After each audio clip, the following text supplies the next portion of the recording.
अगर आपको चक्कर आते हैं, ऐसा लगता है कि इर्द गिर्द जगह घूम रही है, और एक्सट्रीम केसेस में आपको अक्सर औकात मतली या उल्टी वाला दिल भी होता है, तो इस कंडीशन को वर्टिगो या वर्टाइगो कहते हैं। आज की इस वीडियो में मैं आपको कुछ ऐसी टिप्स देने वाला हूं, कुछ ऐसी प्रूवन एक्सरसाइजेस बताने वाला हूं जिसको अगर आप सिर्फ और सिर्फ कुछ ही दिन कर लेंगे तो बगैर दवाई के नेचुरली आपको इस कंडीशन से छुटकारा मिल जाएगा। तो ये इस तरह अगर ऐसे ही इंफॉर्मेटिव वीडियोस या यूजफुल वीडियोस को देखना पसंद करते हैं तो इसके लिए मेरे चैनल को लाइक करें, शेयर करें, सब्सक्राइब करें। Thank you for watching. Stay fit and stay healthy. तो ये वीडियो एंड तक लाजमी देखिएगा और अपने उन दोस्तों तक या फैमिली तक लाजमी शेयर कीजिएगा तो चक्कर आने की शिकायत करते हैं। सबसे पहले ये समझना जरूरी, हमारे गर्दन के जो वर्टिब्रास हैं जिनको मोहरे कहते हैं, इधर से और हमारे गर्दन के पट्टों से कुछ सिग्नल्स हमारे दिमाग के अंदर जाते हैं। अगर ये सिग्नल प्रॉपर तरीके से जाते रहेंगे, प्रॉपर कम्युनिकेशन रहेगा तो हमें चक्कर नहीं आएंगे। लेकिन अक्सर औकात वर्टिगो की कंडीशन में ये जो आपके सारे रिसेप्टर्स जहां से दिमाग में सिग्नल जा रहे हैं, इसमें मिसमैच होता है। आंखों, कानों, आपकी गर्दन के ज्वाइंट्स और मसल के सिग्नल्स के दरमियान में मिसमैच होता है, जिसकी वजह से आपको वर्टिगो की कंडीशन होती है। वैसे तो ये वाला मसला कुछ मिनट से लेकर कुछ सेकंड्स तक ही रहता है, लेकिन अक्सर औकात इसकी वजह से, सिवियरिटी बढ़ने की वजह से उल्टी वाला दिल होना या अक्सर कई लोग गिरने से मजीद कॉम्प्लिकेशन में मुब्तला हो जाते हैं। दो वजूहात है जिससे लोगों को अक्सर वर्टिगो की शिकायत होती है। एक तो हाल में तो आपको इम्बैलेंस या चक्कर वगैरह फील होते हैं। दूसरी वजह यह है कि आपकी गर्दन के वर्टिब्रास में मिसअलाइनमेंट या गर्दन के मसल्स का एक खास किस्म का स्पैज्म होता है, जिसकी वजह से आपको ये मिसमैच होता है कम्युनिकेशन में, आपको चक्कर आते हैं। गर्दन की वजह से भी हो सकता है, कान की वजह से भी हो सकता है, कोई भी वजह है। आपको अगर वर्टिगो की कंडीशन है इसे ठीक किस तरह करना है, सबसे पहली जो सबसे बेहतरीन एक्सरसाइज है उसके लिए आपको चाहिए कोई सोफा। क्लिनिक में मेरे पास इधर स्टूल मौजूद है, टेबल मौजूद है, मैं इसके ऊपर करूंगा। घर में आपने कोशिश करनी है कि ये एक्सरसाइज सोफा पे करनी है। आपने क्या करना है, इस पोजीशन में अपने सोफे पे बैठ जाना है। आपने आराम से किसी भी कंफर्टेबल पोजीशन में सोफे पर बैठना है और आपने करना यह है कि अपनी गर्दन को राइट साइड पे 45 डिग्री के एंगल में मूव करना है। अब आपको कैसे पता चलेगा 45 डिग्री का एंगल क्या है? आपने क्या करना है, ये देखें, अगर आप मुझे साइड से देखें तो मैं अपनी गर्दन को पूरा अपने शोल्डर की तरफ मूव करूंगा तो ये 90 डिग्री का एंगल, मैंने पूरा नहीं मूव करना बल्कि आधे रास्ते तक लेके जाना इधर। तो जब ये आधे रास्ते को मैं करूंगा तो ये मेरा 45 डिग्री का एंगल बनेगा। इस पोजीशन में आपने अपने सर को लेके जाना है और अपने सोफे पे कोहनी के बल इस पोजीशन पे आ जाना है। जब आप इस पोजीशन पे आएंगे 30 सेकंड तक खुद को रोक के रखना है। अच्छा, ऐसा हो सकता है, ये आपने जहन में रखना है कि इस पोजीशन को बनाने में आपको कुछ देर वर्टिगो यानी कि चक्कर आने के सिम्टम्स बढ़ जाएं, थोड़ी देर के लिए बढ़ेंगे। जैसे आप 30 सेकंड तक रोक के रखेंगे, आहिस्ता आहिस्ता कम हो जाएंगे। अगर तो आपको चक्कर नहीं आ रहे, कोई मसला नहीं, इधर अपने आप को रोक के रखें 30 सेकंड, उसके बाद फिर वापस आ जाए। ये अब इसी चीज को आपने दूसरी तरफ करना है, गर्दन को ऑपोजिट साइड पे मूव किया 45 डिग्री, समझ के करें, गलत नहीं करना। 45 डिग्री मूव किया, आपने आराम से कोहनी अपने सोफे पे रखी और पांव इधर रख लिए। इस पोजीशन में खुद को रोक के रखा, 30 सेकंड तक रोक के रखा। चक्कर बढ़ भी सकते हैं लेकिन इधर आपने खुद को ऐसे रोक के रखना आराम से। फिर आप आराम से 30 सेकंड गुजरने के बाद बैठ गए। जब जैसे ही आपने दोनों साइड्स पे किया तो ये एक सेट बन गया, एक रेपिटेशन बन गई। आपने इसको 5 दफा करना है, 5 सेट करने हैं। मतलब ये जो मैंने किया ये एक है, फिर दोबारा करेंगे 2, 3, 4, 5। इससे हो ये रहा है कि कान की जो इनर केनाल है जिसके अंदर कैल्शियम का जो क्रिस्टल बना हुआ है, वो क्रिस्टल आहिस्ता आहिस्ता एक साइड पे आ जाएगा और आपकी रास्ता साफ हो जाएगा।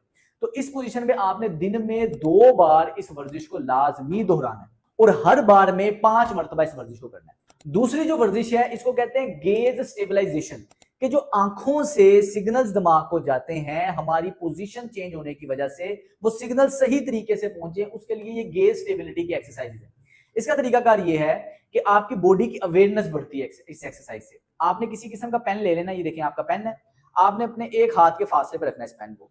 अब आपने इस पेन की टिप को देखना है, फोकस सारा आपकी इस पेन की टिप की तरफ होना चाहिए।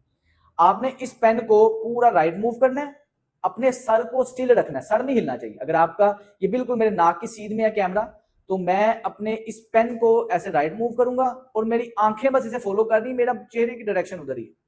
इसको वापस लेके आऊंगा, फिर इसको लेफ्ट मूव करूंगा, फिर इसको वापस लेके आऊंगा, राइट मूव करूंगा। 10 मरतबा मैंने इसको करना है, राइट लेफ्ट।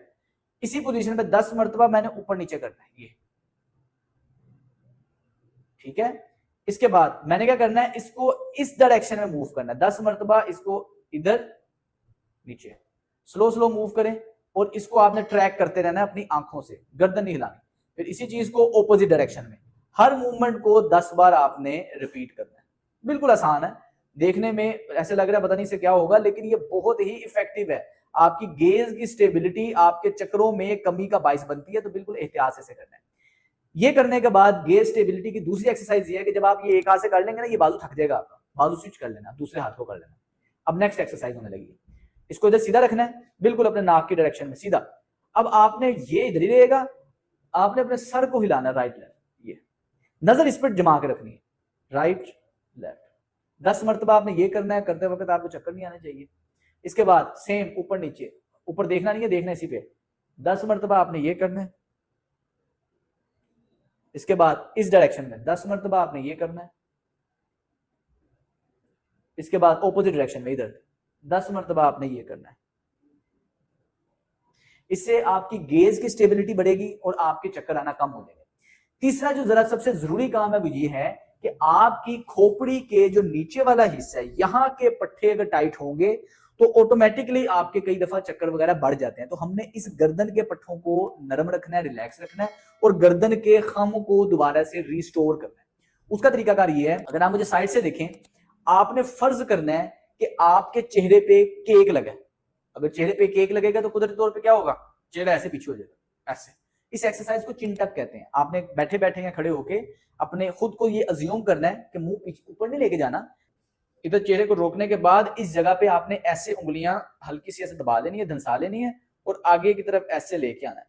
ये करते वक्त मीठा मीठा आपको खिंचाव होगा, दर्द नहीं होनी चाहिए। इधर आप रोक के रखेंगे और तकरीबन तकरीबन आपने इसको 30 सेकंड के लिए ऐसे मूव करना है। बिल्कुल आराम आराम से आप मूव करेंगे और चिन टक की पोजीशन में रहेंगे। इससे हो ये रहा है कि आपके ये वाले जो सब ऑक्सीपिटल मसल्स है ये रिलैक्स होंगे और आपका ये जो चक्कर वाला मामला है बेहतरी की तरफ रहेगा। अब गर्दन के कर्व को बेहतर रखना है, बड़ी ही बेहतरीन और बड़ी आसान वर्जिश है कि रोजाना रखना है पेट के बल ऐसे बेड पे। जब भी आप सोने लगे, सोने से पहले आपने ये कर लेना है, दोनों हाथ थोड़ी के नीचे ऐसे रखेंगे, इस पोजीशन में खुद को रोक कर रखेंगे। एम करना है कि 10 मिनट हमारा मैक्सिमम टाइम होना चाहिए। शुरुआत में 10 मिनट नहीं होता, कोई मसला नहीं, आप एक एक मिनट करके वक्फा लेके कर सकते हैं। 1 मिनट करें, 2 मिनट करें, आहिस्ता आहिस्ता 2-3 वीक्स तक 10 मिनट के लिए लगातार इस पोजीशन में आपकी गर्दन रुकनी चाहिए।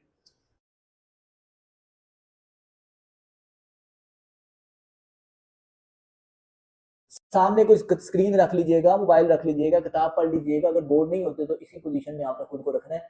इससे क्योंकि आपकी आंखों, आपके कानों और आपकी जो गर्दन के मैकेनो रिसेप्टर्स हैं, इधर से सिग्नल्स आपके दिमाग में प्रॉपर कोऑर्डिनेशन के साथ जाएंगे तो आपको डिजीनेस, वर्टिगो इस तरह की कंडीशन नहीं होगी। इसके अलावा खुराक में कुछ चीजें हैं जो कि ऐड होना, शामिल होना बड़ा जरूरी है आपके चक्करों को रोकने के लिए। रिसर्च ने साबित किया गया है कि एक स्ट्रॉन्ग एसोसिएशन देखी गई कि वो लोग जिनके अंदर विटामिन डी लेवल कम होते हैं उन लोगों को चक्कर बहुत ज्यादा आते हैं। तो विटामिन डी लेवल पेशेंट्स में अगर उनकी रूटीन के अंदर ऐड किया जाए तो वर्टिगो के सिम्टम्स कम से कम हो जाते हैं। तो विटामिन डी के सप्लीमेंट्स को लाजमी ऐड करें और विटामिन डी को जब भी लेना है विटामिन K2 और मैग्नीशियम के साथ लेना है। अब विटामिन डी की डेफिशिएंसी को किस तरह पूरा करना है, इस हवाले से मैं ऑलरेडी वीडियो बना चुका हूं, मैं लिंक नीचे डिस्क्रिप्शन में दे रहा हूं। डिटेल से मैंने बताया है, उस चीज को आप लाजमी फॉलो करें। सप्लीमेंट कौन सा लेना है और खुराक में क्या क्या चीजें ऐड करनी है तो उसको लाजमी फॉलो करें। उम्मीद करता हूं ये वीडियो आपके लिए बहुत ज्यादा फायदेमंद रही होगी। 2 हफ्ते लगातार अगर आपको चक्कर आते हैं तो ये 2 हफ्ते लगातार इस रूटीन को फॉलो करें। आप देखेंगे कि कुछ ही दिनों के अंदर अंदर आपका ये मसला वर्टिगो का खत्म हो जाएगा। अस्सलाम वालेकुम।